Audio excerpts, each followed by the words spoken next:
Bismillahirrahmanirrahim. Assalamualaikum warahmatullahi wabarakatuh. Alhamdulillah, assalatu wassalamu ala rasulillah Sayyidina Muhammad ibn Abdullah wa ala alihi wa sahbihi wa man tabi'ahu wa mawalah, amma ba'd. Yang kami muliakan para alim ulama, cerdik pandai, para tokoh-tokoh masyarakat, Bapak Ibu jamaah Masjid Baitul Ma'mur yang insyaallah dirahmati Allah Subhanahu wa taala, amin ya rabbal alamin.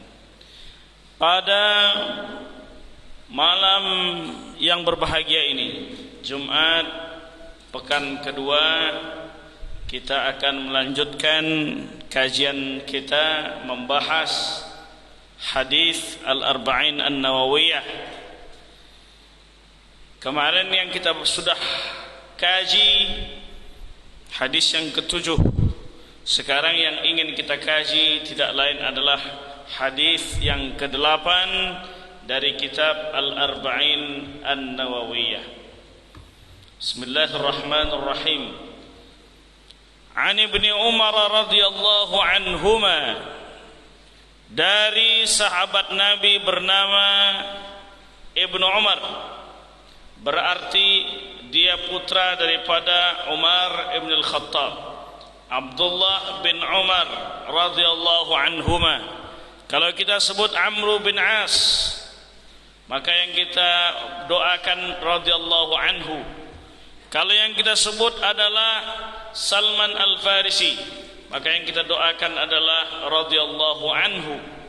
Kalau yang kita sebut Utsman ibn Affan, maka yang kita doakan adalah semoga Allah meridainya, radhiyallahu anhu. Tapi ada kalanya kita mendoakan radhiyallahu anhuma, semoga Allah ridha kepada keduanya. Sebab dua-duanya adalah sahabat. Ayahnya sahabat Nabi, kemudian putranya juga sahabat Nabi. Abdullah itu adalah sahabat Nabi, sedangkan Umar bin Al-Khattab juga merupakan sahabat dari baginda besar Muhammad sallallahu alaihi wasallam. Anna Rasulullah sallallahu alaihi wasallam, bahwa baginda besar Muhammad sallallahu alaihi wasallam bersabda, umirtu an uqatilan nasa, aku diperintahkan untuk memerangi manusia. Ini kalau diterjemahkan, kalau dibaca secara tekstual saja, dibaca terjemahnya saja, nanti kita akan terpengaruh dengan apa yang dituduhkan orang-orang barat terhadap Islam, bahwa Islam ini agama yang radikal, Islam ini agama yang senang berperang, Islam ini agama yang mudah menumpahkan darah. Oleh sebab itu memahami hadis itu tidak cukup dengan memahami satu hadis saja, mesti harus dikaitkan dengan hadis yang lain. Maka ada kaidah-kaidah dalam memahami hadis. Ada ilmu namanya fiqhul hadis, bagaimana memahami hadis. Ada yang namanya muqayyad mutlak, ada namanya nasakh mansukh, kemudian ada yang namanya am dan khas. Dalam kaidah memahami ilmu hadis itu, dalam pemahaman mukhtalaful hadis, hadis yang kontradiktif, jangan sampai kita hanya menerima satu hadis. Maka Syekh Yusuf Qardawi dalam kitabnya Kaifa Nata'amal Ma'as Sunnah, hadis yang kontradiktif itu mesti dikumpulkan dulu. Jam'ul ahadits al-waridah fi mawdu'in wahid, dikumpulkan hadis-hadis tersebut. Jadi kalau seandainya sekarang yang sering tersebar di tengah-tengah masyarakat hadis mengenai isbal, menutupi mata kaki, karena mereka berdalil bahwa man asfala minal ka'baini minal izari fa finnar, siapa yang menutupi mata kaki dengan kain celana, dengan kain sarung, dengan jubah, maka hendaknya dia nanti akan masuk ke dalam nerakanya Allah Subhanahu wa ta'ala. Maka kalau ada hadis seperti ini perlu ditengok di hadis yang lain. Tengok hadis yang lain, bahwa Nabi mengatakan la yanzurullah ila man jarra thawbahu khuyala. Allah itu tak akan melihat di hari kiamat orang yang menjulurkan celananya, menutupi mata kaki karena kesombongannya. Oleh sebab itu cara memahami hadis mesti tengok illahnya. Sebab kenapa dia dilarang, kenapa dia diharamkan? Oh, ternyata karena kesombongannya. Dilihat dari sisi sosiologinya, antropologinya. Tengok dulu kenapa hadis itu Nabi ucapkan. Sebab dulu orang-orang raja-raja Romawi, raja-raja Persia, kalau mereka menggunakan jubah kebesaran mereka, mereka menjulurkannya itu sampai mengepel lantai karena kesombongan, karena mereka merasa mereka berkuasa, mereka hebat. Jadi perlu memahami hadis itu dengan baik, dengan kaidah-kaidah yang benar. La yashrabanna ahadukum qa'iman, janganlah kalian minum berdiri. Hadis ini ada yang kontra dengan ini, yaitu hadis Nabi SAW dalam riwayat Bukhari. Imam Nawawi juga mengutip hadis tersebut di dalam Riyadhus Shalihin, bahwa Sayyidina Umar pernah memberikan kepada Nabi SAW air Zam-Zam, dan Rasulullah minumnya dalam kondisi berdiri.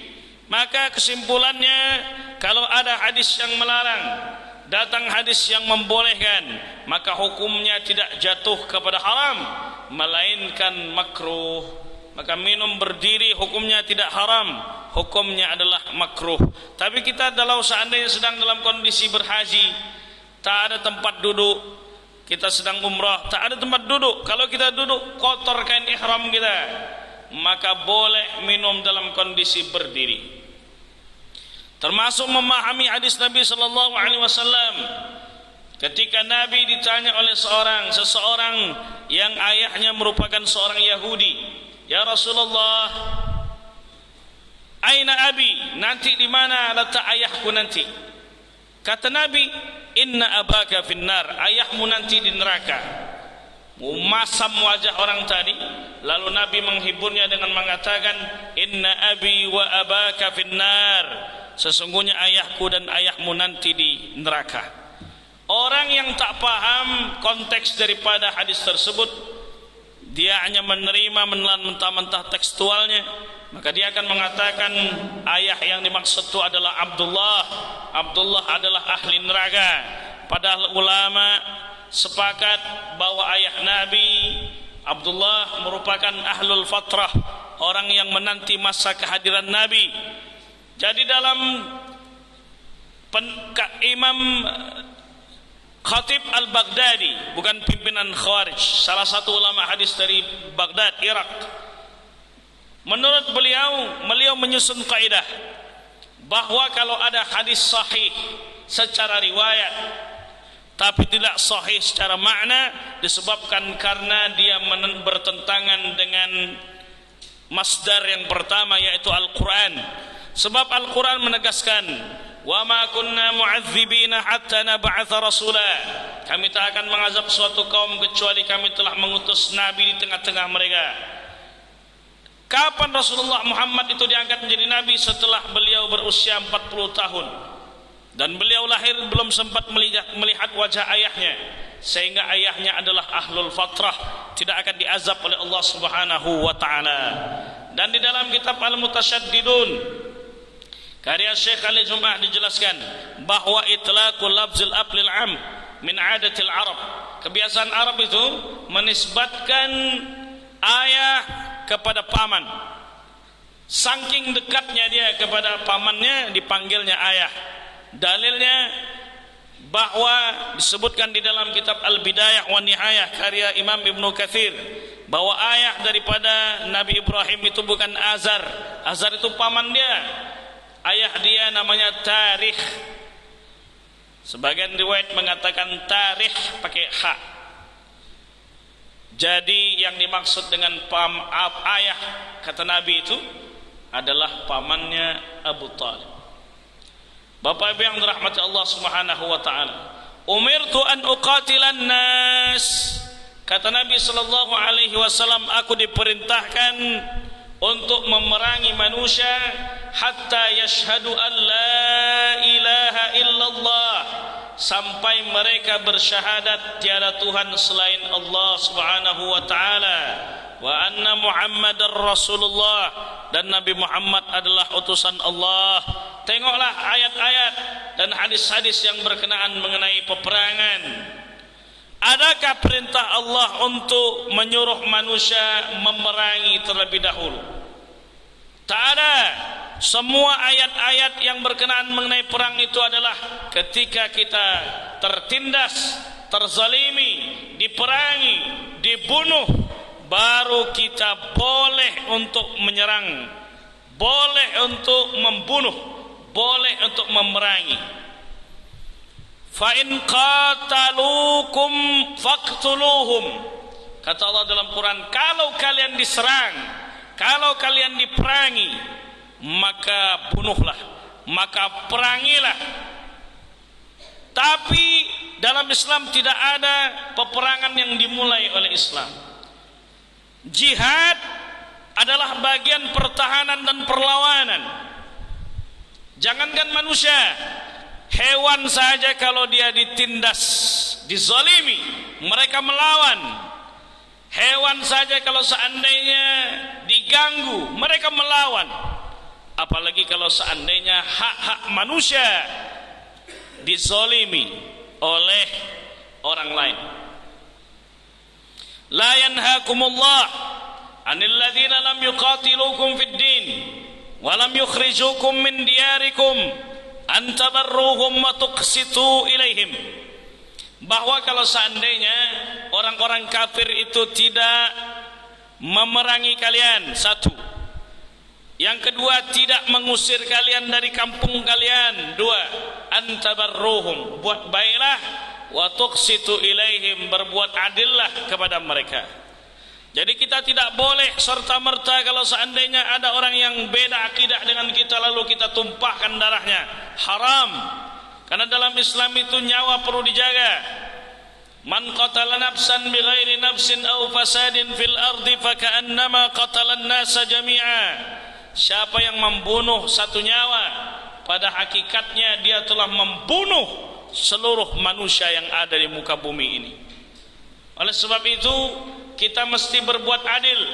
Walaupun di kantor kita itu ada orang non muslim, ada yang muslim dan tidak Islam atau non muslim, maka tidak boleh kita membeda-bedakan di antara keduanya.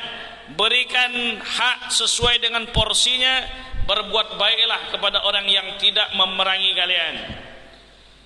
La yajrimannakum syana'anu qaumin ala alla ta'dilu i'dilu huwa aqrabu littaqwa. Jangan disebabkan karena kebencian kalian kepada suatu kaum kalian tidak berbuat adil kepada mereka, maka hendaknya kalian berbuat adil, karena adil itu lebih dekat pada ketakwaan kepada Allah Subhanahu wa taala. Dalam Islam ada adab-adab dalam berperang.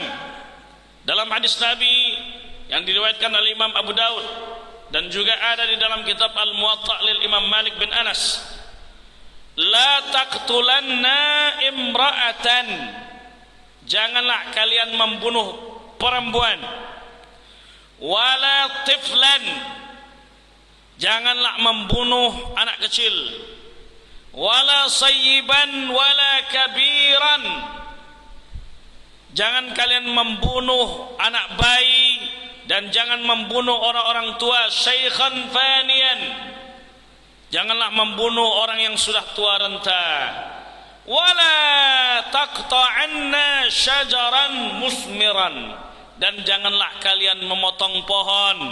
Adab dalam peperangan, tak boleh membunuh anak kecil, tak boleh mengganggu perempuan, tak boleh menzalimi orang yang sudah tua renta, tak boleh memotong pohon, tak boleh menghancurkan tempat-tempat ibadah. Itu adab dalam berperang. Man qata'a sidratan sawwaballahu ra'sahu finnar. Siapa yang memotong pohon sidr, pohon bidara, maka Allah akan benamkan kepalanya di api neraka. Itu adab dalam Islam, adab dalam berperang. Sekarang yang jadi masalah yang kita tonton di media sosial, di televisi, lihatlah apa yang dilakukan Zionis, tentaranya terhadap rakyat Palestina. Rumah dihancurkan, rumah sakit dibombardir, tempat pabrik roti Makhbas, dari 38 pabrik roti yang aktif hanya tersisa 1 lagi. Saat mereka antri membeli roti, saat itulah mereka dibom oleh Zionis, laknatullah alaihim ajmain. Masjid mereka hancurkan sambil tertawa, cikikik, ketawa mereka menghancurkan masjid. Kemudian anak-anak mereka bunuh. Apa sebab? Kalau anak-anak dibunuh, tak ada lagi cikal bakal para pejuang yang akan menentang mereka, yang akan memperjuangkan kemerdekaan Palestina. Perempuan mereka bunuh supaya tak ada lagi yang melahirkan anak-anak para pejuang. Itulah kenapa Syekh Ahmad Yasin, seorang pendiri dari Hamas, beliaulah yang menyaksikan bahwa ada seorang perempuan hamil yang sedang berjalan di kota Palestina. Oleh tentara Zionis, perutnya yang sedang hamil itu dicabik-cabik, dirobek dengan menggunakan pisau. Itulah yang dilakukan oleh Zionis, laknatullah alaihim ajma'in. Padahal mereka yang teriak-teriak, Inggris, Amerika, mereka yang teriak-teriak tentang hak azazi manusia. Tapi itu tak berlaku kalau yang ditindas, yang dihancurkan, yang dizalimi adalah kaum muslimin. Sedangkan kalau seandainya 1 orang saja dizalimi, sibuk seluruh supporter, seluruh klub-klub bola mengheningkan cipta untuk pembelaan terhadap orang yang terzalimi. 1 orang cuma. Tapi ini yang hancur, yang tumpah darahnya, yang kehilangan orang tua, yang kehilangan ibundanya, ribuan, hancur. Propaganda yang dilakukan oleh Amerika seolah-olah kami peduli terhadap Palestina. PBB juga demikian. Padahal merekalah yang mempersenjatai Israel. Hiroshima, Nagasaki hancur. Tapi kehancuran itu hanya disebabkan 10.000 ton bom yang dijatuhkan di Jepang. Tapi Gaza yang dijatuhkan adalah 50.000 ton, berlipat-lipat dari apa yang pernah dijatuhkan di Hiroshima, Nagasaki. Lalu mereka katakan, oh, Hamas ini adalah teroris sebab mereka menyerang di tanggal 7 Oktober dengan mengirimkan roket-roket ke Israel. Padahal mereka menyerang itu disebabkan karena mereka diizinkan oleh Allah Subhanahu wa taala. Karena rumah mereka habis, tanah mereka habis, mereka diusir dari tanah kelahiran mereka. Anak mereka dibunuh, dibom, dihancurkan, maka mereka boleh menyerang Zionis, laknatullah alaihim ajma'in. Tapi Islam ini jelas, Islam adalah agama yang rahmatan lil alamin. Sebab Nabi hidup berdampingan dengan Yahudi Bani Qainuqa, Bani Quraizah, Bani Nazir, Bani Khaybar, Yahudi yang ada di kota Madinah Al-Munawwarah. Nabi hidup berdampingan dengan mereka. Nabi tidak pernah menyakiti mereka, Nabi tidak pernah membunuh mereka. Tapi ketika dakwah Islam dihalangi oleh orang-orang kafir Quraisy, ketika dakwah Islam diperangi oleh mereka, maka kita boleh memerangi mereka. Itulah makna hadis tersebut. Umirtu, aku diperintahkan untuk memerangi setelah mereka memberikan kezaliman-kezaliman, setelah mereka memerangi Islam, setelah mereka menghalangi dakwah yang kita sampaikan, kita boleh memerangi mereka. Begitu cara memahami hadis. Karena kalau seandainya kita hanya membaca secara tekstual, nanti kita hanya mengira bahwa Islam ini agama yang radikal, Islam ini bukan agama yang berkasih sayang.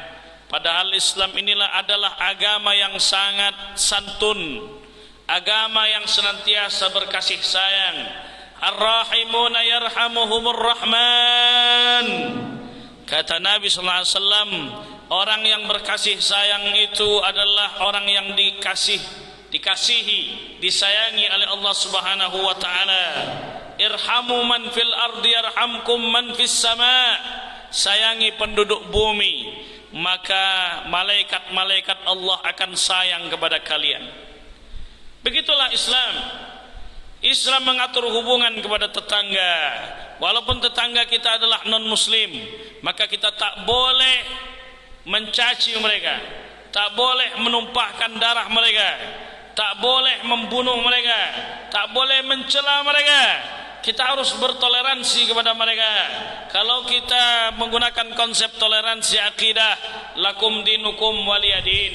Sedangkan kalau toleransi sosial, jelas kita boleh bertetangga, boleh bekerja sama, boleh saling memberi hadiah. Tapi kalau konsepnya adalah agama, sudah masuk ke ranah akidah, tak boleh ada campur baur antara satu ajaran dengan ajaran yang lainnya. Sekarang yang bisa kita saksikan, ketika saudara kita di Palestina dicabik-cabik, maka saat itulah kita bisa menyimpulkan bahwa Islamlah agama yang rahmatan lil alamin. Sedangkan mereka bicara tentang hukukul insaniyah, hak-hak kemanusiaan, itu adalah omong kosong saja. Bapak Ibu yang dirahmati Allah Subhanahu wa taala, hatta yashhadu an la ilaha illallah, kita perangi mereka sampai mereka bersyahadat tiada Tuhan selain Allah Subhanahu wa taala, wa anna Muhammadar Rasulullah, dan Nabi Muhammad sallallahu alaihi wasallam adalah utusan Allah Subhanahu wa taala. Oleh sebab itu, tidak cukup kita dengan cara beriman kepada Allah,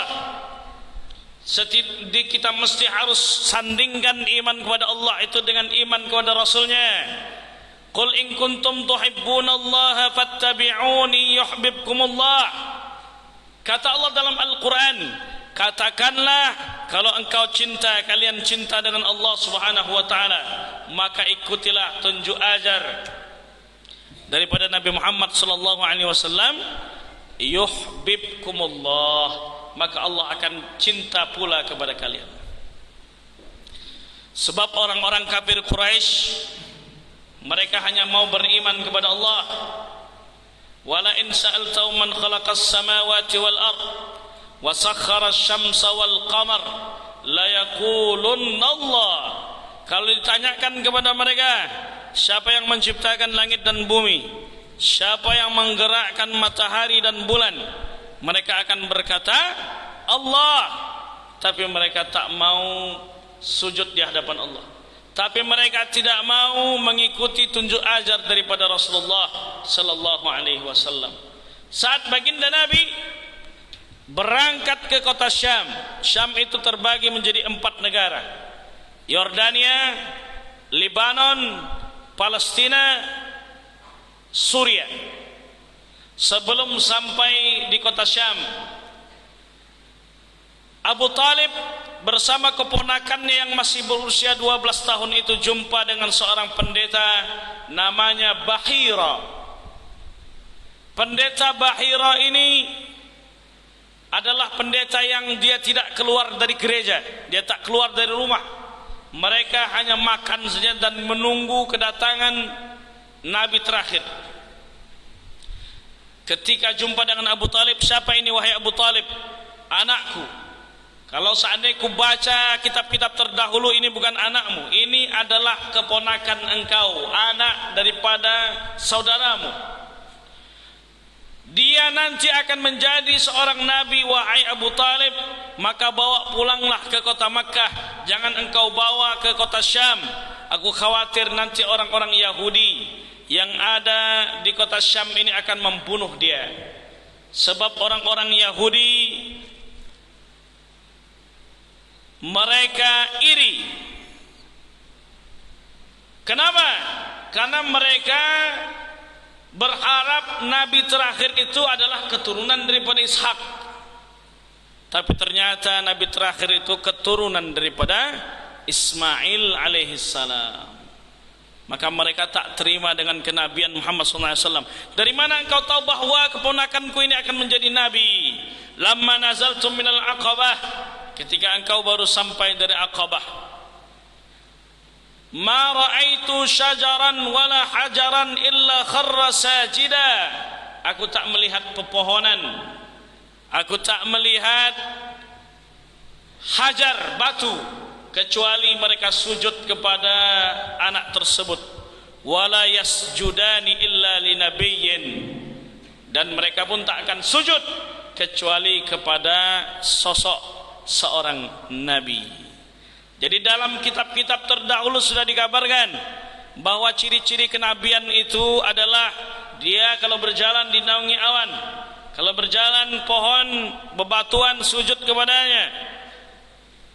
Dari mana dia tahu? Dari kitab-kitab terdahulu, dari Taurat, dari Injil. Sebelum kitab-kitab tersebut mengalami amandemen, tahrif, perubahan, berubah, Taurat menjadi Talmud, Injil ada perjanjian lama, perjanjian baru, maka itu tidak lagi. Kalau seandainya kitab terdahulu itu masih isinya masih sempurna, tidak lain adalah mengajak bertauhid kepada Allah dan mempercayai dan beriman terhadap nabi yang terakhir, yaitu Nabi Muhammad sallallahu alaihi wasallam.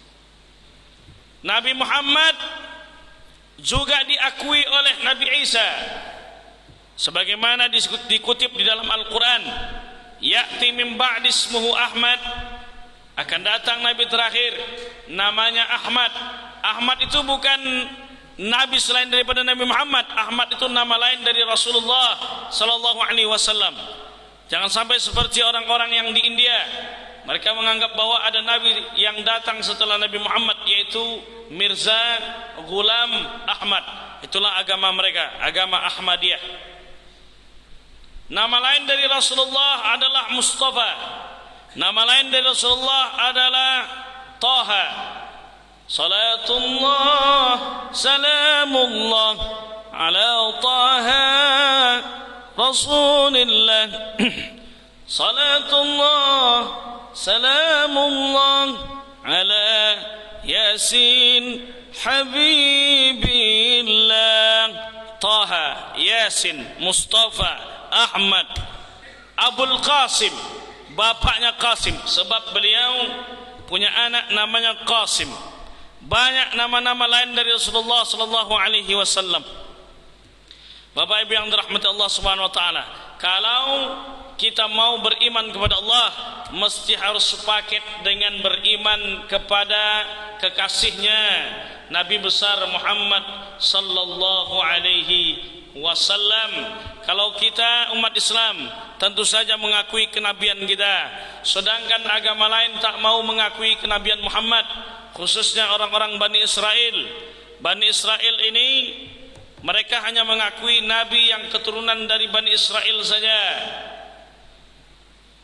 Mereka menganggap Baitul Maqdis itu punya mereka, padahal Baitul Maqdis itu adalah milik umat Islam. Dari mana kita tahu bahwa Baitul Maqdis itu dihadiahkan untuk Ishak, putra Nabi Ibrahim alaihissalam, sedangkan yang dihadiahkan untuk Ismail alaihissalam, putra dari Siti Hajar, adalah Masjidil Haram. Karena mereka berdualah yang mengangkat pondasi Masjidil Haram. Ketika Masjidil Haram itu bangunannya sempat runtuh akibat banjir bandang pada masa Nabi Nuh alaihissalam, Nabi Ibrahim dia tidak membangun dari awal, dia mengangkat pondasi saja. Wa iz yarfa'u Ibrahimul qawa'ida minal bait wa Ismail. Ingatlah ketika Ibrahim dan Ismail itu mengangkat pondasi Ka'bah. Banyak syariat-syariat dalam agama kita itu Islam yang bermula dari Nabi Ibrahim. Syariat khitan dari Nabi Ibrahim, syariat kurban dari Nabi Ibrahim, mimpi menyembelih anaknya lalu diganti dengan kabsyah, hewan seperti domba yang datang dari surga, maka itu syariat kurban. Ketika akan menyembelih anaknya, datang syaitan menggoda, 83 tahun engkau berdoa, Rabbi habli minas salihin. Ketika dikaruniakan anak, kenapa anak engkau bunuh wa Ibrahim? Maka Nabi Ibrahim melempar dengan batu. Itulah awal mula syariat daripada melontar jumrah, ula, wusta, aqabah. Kemudian syariat-syariat yang ada dalam haji, Safa Marwah, tawaf, itu juga sudah ada pada masa Nabi Ibrahim alaihissalam. Nabi Muhammad SAW menyempurnakan syariat-syariat yang dibawa oleh nabi-nabi terdahulu. Mereka semua muslim, sebab mereka semua mengajak untuk bertauhid di hadapan Allah. Siapa yang mengutus mereka? Tuhannya satu, yaitu Allah Subhanahu wa ta'ala. Oleh sebab itu kita berhak mengklaim bahwa Baitul Maqdis adalah milik umat Islam. Ayu masjidin wudi'al awal, ya Rasulullah, masjid apa yang diletakkan pertama kali dibangun? Kata Nabi SAW, Masjidul Haram, Masjidil Haram. Thumma ayyun, lalu apa lagi ya Rasulullah? Al-Masjidil Aqsa, Masjidil Aqsa. Wa kam bainahuma, berapa jarak di antara keduanya saat dibangun? 40 sanatan, 40 tahun jarak antara Masjidil Haram dengan Masjidil Aqsa ketika dibangun. Oleh sebab itu saudara kita Hamas itu singkatan daripada Harakah Al-Muqawamah Al-Islamiyah, gerakan perlawanan Islam. Mereka adalah orang-orang yang memperjuangkan Baitul Maqdis, dan mereka berani berperang dengan Zionis.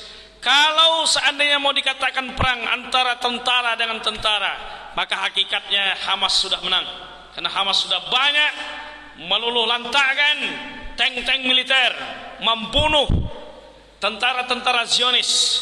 Sedangkan yang kita saksikan di Palestina bukan peperangan, tapi kejahatan yang terorganisir oleh Amerika, oleh Israel, oleh Inggris, yang mereka tidak lagi memegang rambu-rambu aturan-aturan dalam berperang, karena mereka sudah menghancurkan semuanya.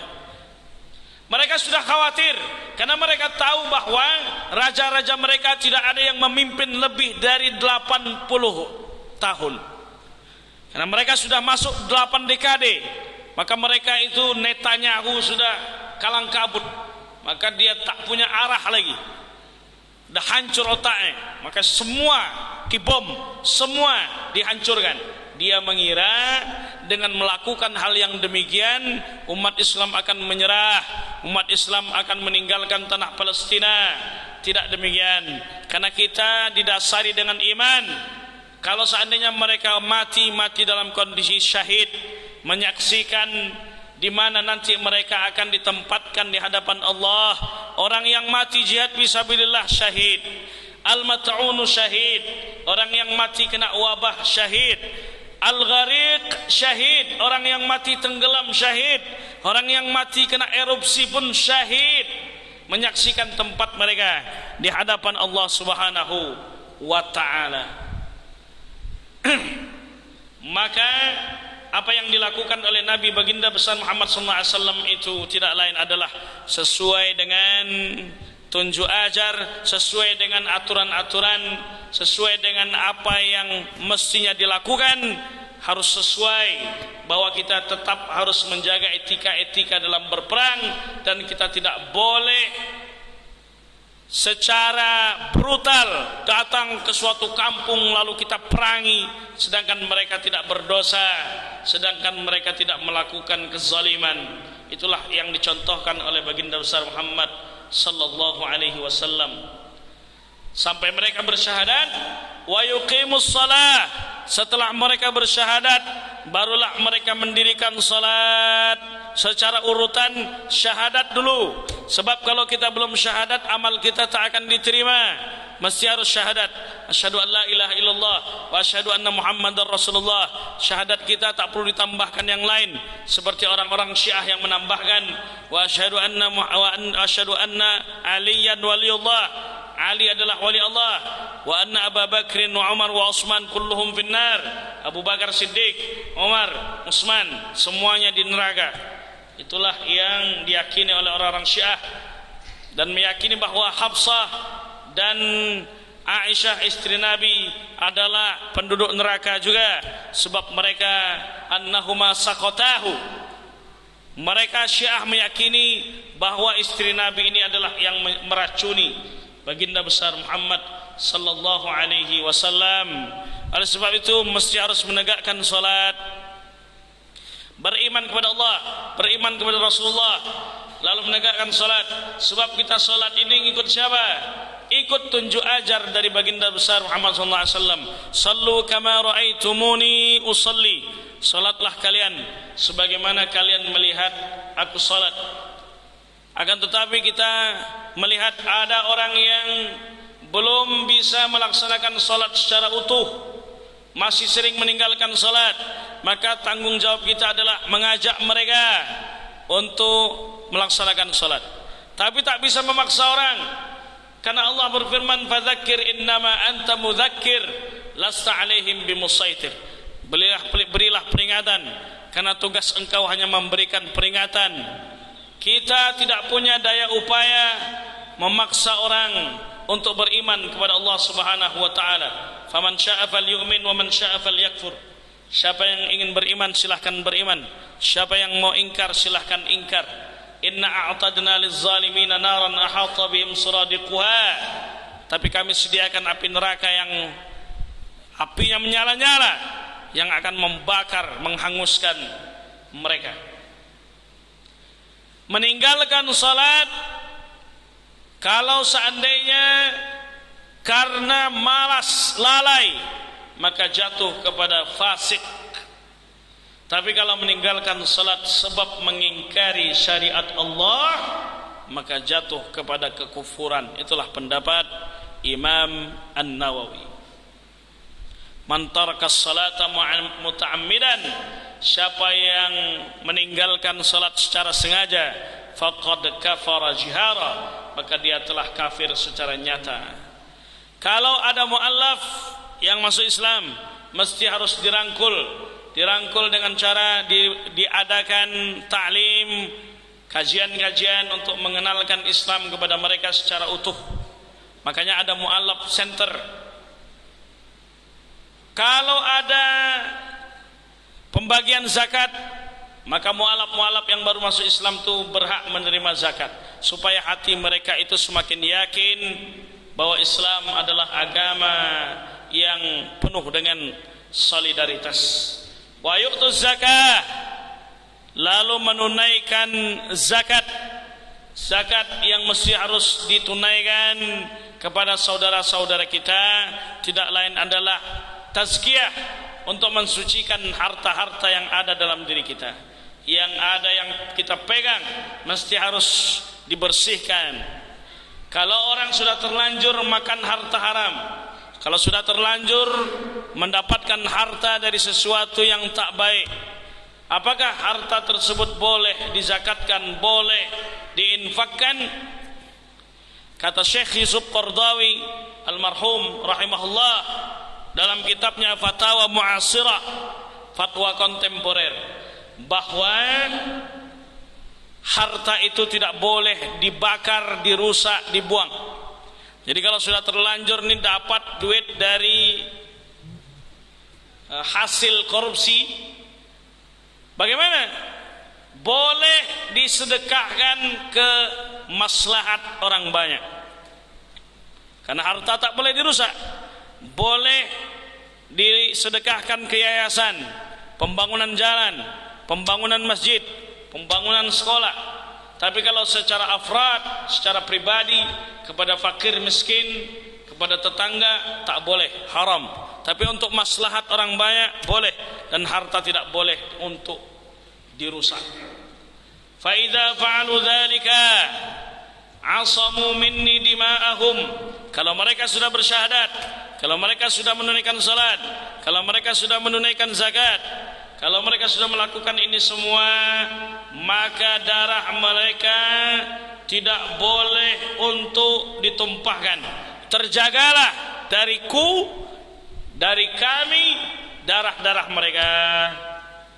Tapi kalau seandainya mereka berperang dengan kita, tak mau bersyahadat, tak mau salat, tak mau zakat, maka berhak mereka untuk dibunuh, berhak untuk ditumpahkan darahnya. Kalau mereka adalah kafir secara harbi, kafir harbi, orang kafir yang berperang, orang kafir yang memerangi umat Islam maksudnya. Tapi kalau mereka adalah non muslim tinggal bersama kita, itu namanya kafir zimmi, orang yang non muslim, yang kafir, yang perlu untuk dijaga, perlu untuk dijaga darah mereka, tak boleh ditumpahkan sembarangan.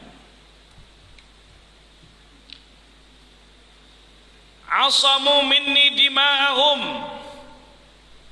bahwa darah mereka mesti harus dijaga. Wa amwalahum, harta mereka pun perlu untuk dijaga. Tapi kalau seandainya mereka tak mau masuk Islam dan mereka kalah dalam berperang, ada namanya ghanimah. Ghanimah itu adalah harta rampasan perang. Loh, Islam kok mengajarkan untuk mencuri harta daripada musuh? Logika saja Bapak Ibu, kalau ada maling datang ke rumah kita, maling itu sudah kita lumpuhkan, kemudian ketinggalan di situ pistol dia, parang dia, apa pistol itu kita kembalikan kepada dia? Kalau dikembalikan, ditembaknya balik. Maka pistol parang itu ambil. Begitu pula dengan ghanimah, harta rampasan perang, itu berhak untuk diambil ketika mereka kalah dalam peperangan. Tapi yang jadi masalah adalah ketika umat Islam di perang Uhud, para rumat, para pemanah, ketika Nabi memberikan petuah, menang kalah, jangan turun dari bukit tersebut, para pemanah tersebut. Tapi sekitar 43 orang turun dari bukit tersebut karena tergiur dengan harta rampasan perang. Ada unta di situ, ada pedang, ada tameng, semua ada. Akhirnya mereka ditaklukkan oleh Khalid bin Walid, dan perang Uhud adalah salah satu peperangan dalam Islam yang kita kalah dengan kaum kuffar. Illa bihaqqil Islam wa hisabuhum 'ala Allah subhanahu wa ta'ala, kecuali dengan hak-hak Islam. Jadi mereka berhak mendapat segala sesuatu itu sesuai dengan porsinya. Kalau mereka sudah masuk Islam, maka mereka harus diperlakukan sebagaimana kaum muslimin. Dalam bertetangga sudah boleh mengucapkan salam, assalamualaikum warahmatullahi wabarakatuh. Kalau dia belum berislam, tak boleh kita mengucapkan salam, tak boleh kita mendoakan kepada dia dengan doa rahmat, doa ampunan, haram. Tapi kalau sudah dia masuk Islam, berhak dia untuk diundang, berhak dia untuk kita mendapatkan, untuk dia mendapatkan doa-doa dari kita saat kita menjenguk dia, mendoakan dia dengan doa salawat, dengan doa kesembuhan. Saat dia sudah meninggal dunia, boleh kita mendoakan rahmat dan ampunan kepadanya. Wa hisabuhum 'ala Allah Subhanahu wa taala, dan perhitungan mereka nanti akan diserahkan kepada Allah Subhanahu wa taala di yaumil akhir, di mana mereka akan diletakkan. Apakah mereka adalah bagian daripada ahlu surga ataukah ahli neraka? Terima kasih atas segala perhatian. Mohon maaf atas segala kekurangan. Pas kita sudah masuk waktu untuk melaksanakan salat Isya. Wassalamualaikum warahmatullahi wabarakatuh.